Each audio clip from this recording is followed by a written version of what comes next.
नमस्कार प्रिय विद्यार्थियों, स्वागत है आपका वीकेएस फिजिक्स एकेडमी में। आज हम बीएससी बीएड फोर्थ ईयर के यूनिट नंबर 3 के लेक्चर नंबर 3 की चर्चा करेंगे। लेक्चर नंबर 2 के अंदर हमने एक्सीलेटर के बारे में पढ़ा था और उस एक्सीलेटर का नाम था कोक्राफ्ट वाल्टन एक्सीलेटर। और सबसे पहले लेक्चर में हमने पढ़े थे आयन सोर्सेज के बारे में। आज हमारा टॉपिक है वान डी ग्राफ त्वरित्र क्या होता है। ये जो त्वरित्र है जो हमने लास्ट लेक्चर में पढ़ा और इस लेक्चर में पढ़ेंगे, ये सबसे पहले जो त्वरित्र बने थे उनमें से हैं। इसके बाद हम मॉडर्न त्वरित्र की बात करेंगे, मॉडर्न एक्सीलेटर की बात करेंगे, जिनके अंदर और ज़्यादा टेक्नोलॉजी का प्रयोग हुआ और उनसे बहुत ज़्यादा एनर्जी के कण है उनको त्वरित किया जा सकता था। इस टॉपिक के अंदर हमारे पास कोई भी कैलकुलेशन नहीं आएगी, कोई डेरिवेशन नहीं आएगा। डायरेक्ट अपने को इसका सिद्धांत आपको याद रखना है कि सिद्धांत मुख्य क्या होता है। एक डायग्राम याद रखना है, उस डायग्राम की सहायता से आपको उसकी बनावट और उसकी कार्य प्रणाली है वो किस प्रकार से वो काम करता है, यही बातें अपने को याद रखनी है। और नोट्स आप यहाँ से बना सकते हैं। मैंने पहले नोट्स तैयार कर दिए ताकि आपको किसी भी परेशानी का सामना न करना पड़े।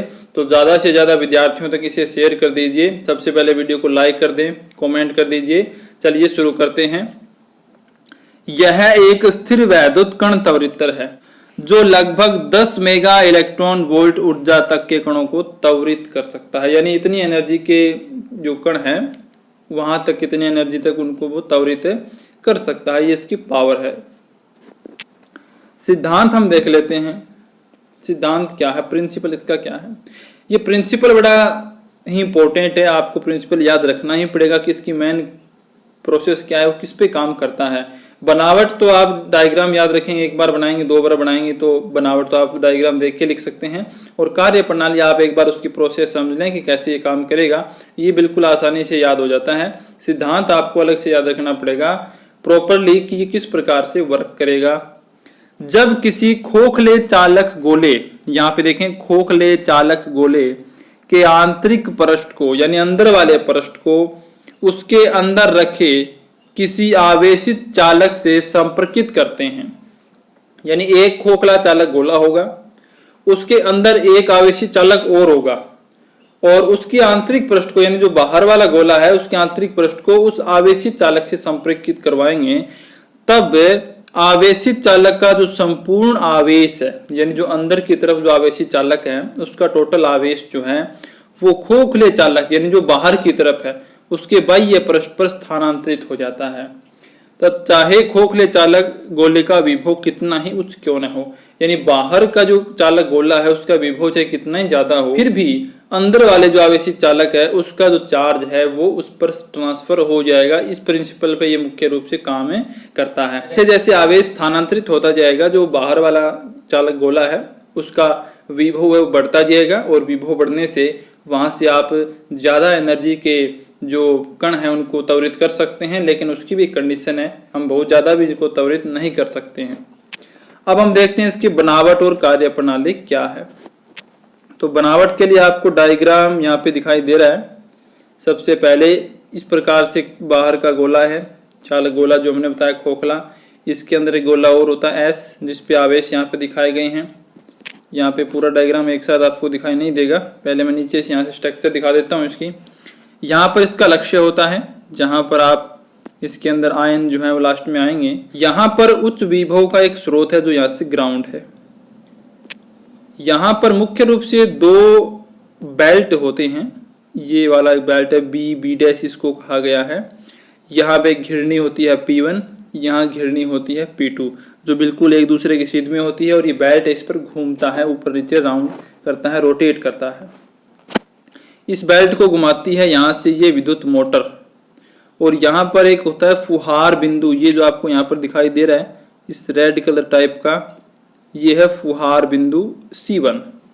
फुहार बिंदु C1 का स्ट्रक्चर भी हम पढ़ेंगे कि ये किस प्रकार से काम करता है, ये क्या करता क्या है। इसी टाइप से एक फुहार बिंदु, आवेश हटाने वाला फुहार बिंदु यहाँ पर होता है ऊपर की तरफ, जस्ट जो चालक गोला है उसके अंदर जब प्रवेश करता है वहां पर। यहाँ पर आपको दिखाई दे रहा है ये धनायन स्रोत आई है, जहां से जिन आयनों को अपने को त्वरित करना है वो यहाँ पे रखे जाएंगे। ये जो नली आपको दिखाई दे रही है ट्यूब, ये इसे बोलते हैं त्वरक नली जी, जिसके अंदर से धनायन है वो त्वरित होते हैं। और ये उच्च वोल्टता टर्मिनल यहाँ पर है, तो यहाँ पे विभव सबसे ज्यादा यहाँ पे बढ़ेगा और यही इसका मुख्य काम है। और इस पूरे उपकरण को हमें एक दाब टैंक में रखना पड़ता है। अब हम देखते हैं इसके बारे में किस प्रकार से है।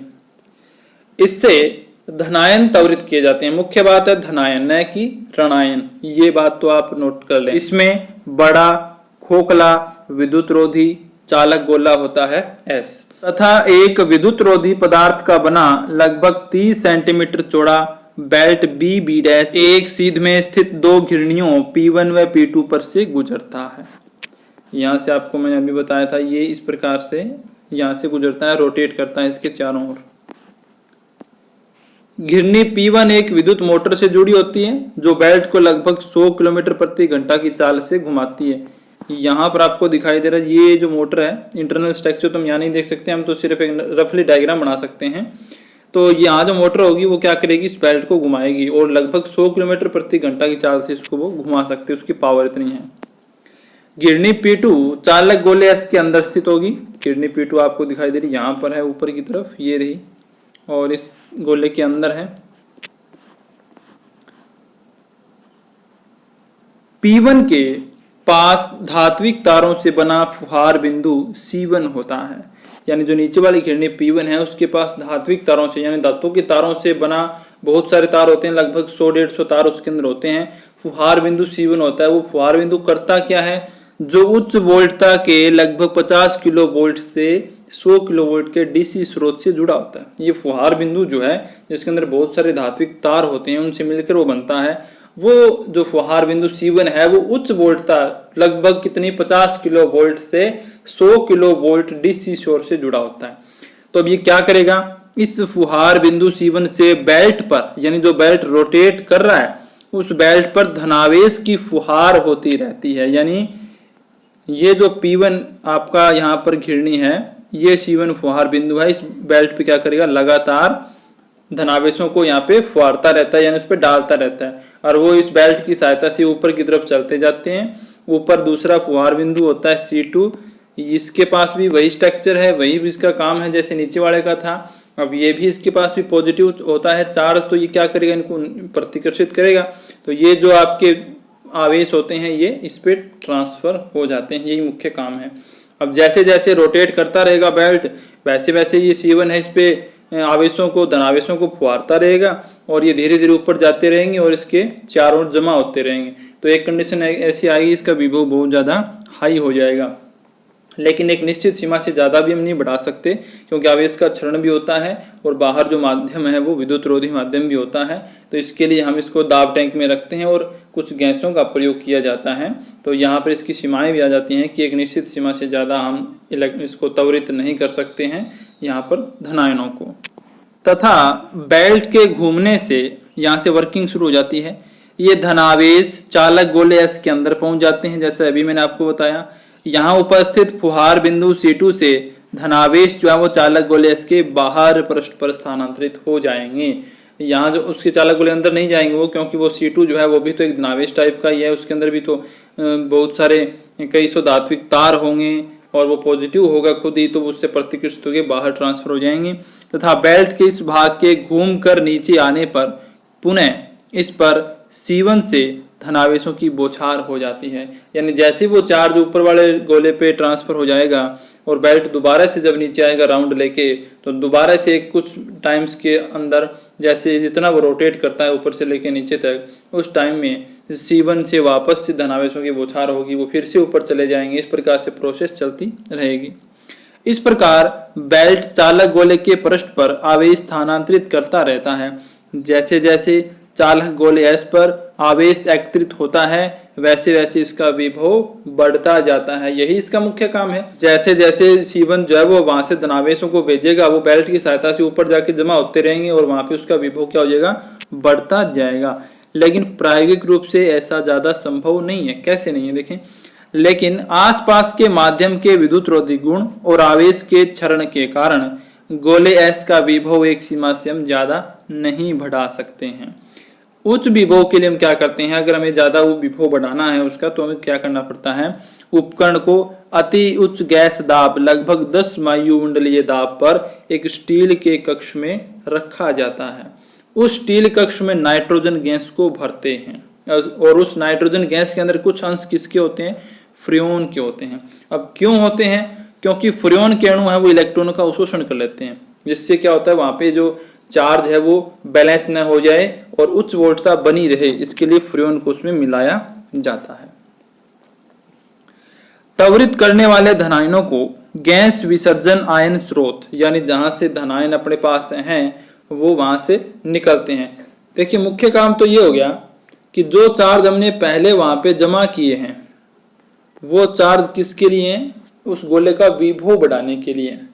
जो आयन स्रोत अपने को त्वरित करने वो वहां पे गैस विसर्जन स्रोत अंदर की तरफ होता है, वहां से वो निकलते हैं और ऊपर की तरफ इनके पास इतना ज्यादा जब यहाँ पे विभव होगा तो उससे वो त्वरित होके लक्ष्य की तरफ जाते हैं जो नीचे की ओर होता है। आयन स्रोत आई से त्वरक नली जी पर उत्पन्न करते हैं। यहाँ पे आपको दिखाई दे रहा है त्वरक नली जी, ये है ये वाली नली, और यहाँ से आयन स्रोत हम इसके अंदर से निकलेंगे। यह आयन स्रोत आई खोखले चालक गोले एस के अंदर स्थित होता है। इस नली जी में निर्वात होता है।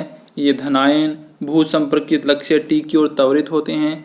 सबसे ऊपर आयन स्रोत वाली नली को उच्च विभव पर तथा सबसे नीचे वाली नली ग्राउंडेड होती है। अतः नली के ऊपर से नीचे तक एक सतत विभव प्रवणता उत्पन्न हो जाती है, जिससे धनायन क्या होता है? त्वरित होता है। यानी जो जी का जो पार्ट है, यानी जो नली है वो नीचे से तो ग्राउंड है टी की तरफ, और ऊपर से क्या है उसके पास उच्च विभव पर है, क्योंकि वो गोला उच्च विभव पर है, वहां पे उसके संपर्क में है। तो ऊपर अधिकतम विभव है, नीचे न्यूनतम विभव, तो एक विभव प्रवणता वहां पर पैदा हो जाएगी और जो आयन है वो ऊपर से लेके नीचे तक यानी कि बहुत तेजी के साथ क्या होंगे? त्वरित होते हैं। प्रथम वान डी ग्राफ त्वरित्र में जो सबसे पहले बनाया गया उसमें उच्चतम विभव लगभग 1.5 मेगा इलेक्ट्रॉन वोल्ट ही प्राप्त किया गया था, लेकिन बाद में कुछ मशीनों की सहायता से 10 मेगा इलेक्ट्रॉन वोल्ट तक के प्रोटॉन वहां से प्राप्त किए जा सके थे। तो ये इसकी कार्यप्रणाली थी, ये इसकी स्ट्रक्चर थी, किस प्रकार से काम करता है। मिलते हैं नेक्स्ट वीडियो में, तब तक के लिए धन्यवाद।